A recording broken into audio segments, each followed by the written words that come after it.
Now, the victim families also spoke out today. For decades, Austin police received thousands of tips, dozens of confessions, most leading nowhere. Well, now the families finally believe they have an answer. Fox 7 Austin's Alec Nolan joining us with that part of the story. Alec. Yeah, Mike, since that day in 1991, this has been an ongoing story in Austin and beyond. But for the families, it's been a stark reality. Today, they shared their emotions as they try to process finding out who killed their loved ones. The million kindnesses that have been extended to me and my family have gotten us to this moment. A moment 34 years in the making. A suspect finally identified in the 1991 yogurt shop murders, Robert Eugene Brashers, a known serial killer and rapist who committed suicide in 1999, 8 years after the quadruple homicide in Austin. The outpouring of love from strangers because of these tragic circumstances has taught me about the nature of humanity. Living through something like this, you would think that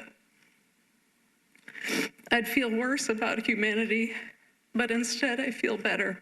For more than 3 decades, Sonora Thomas has been holding on to memories of her sister Eliza, who was only 17 at the time of her death. Thomas holding back tears, thankful for the breakthrough, but wishing her mother Maria was still alive to see it. I think of my mom today, and I wish she were here. Our reality doesn't change after today.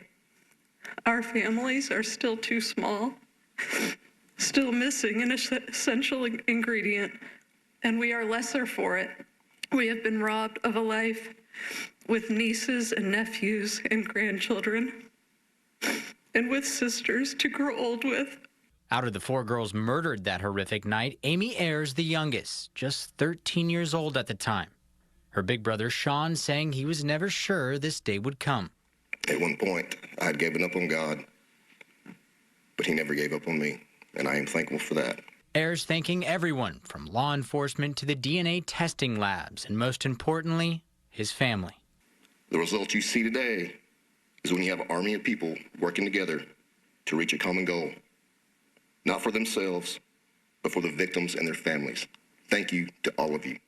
As one chapter closes for the families, another opens, one that hopes to be filled without decades of suffering. I know now what happened, and that does ease my suffering. And I can continue to pass on all the kindnesses that have been shown to me over the decades.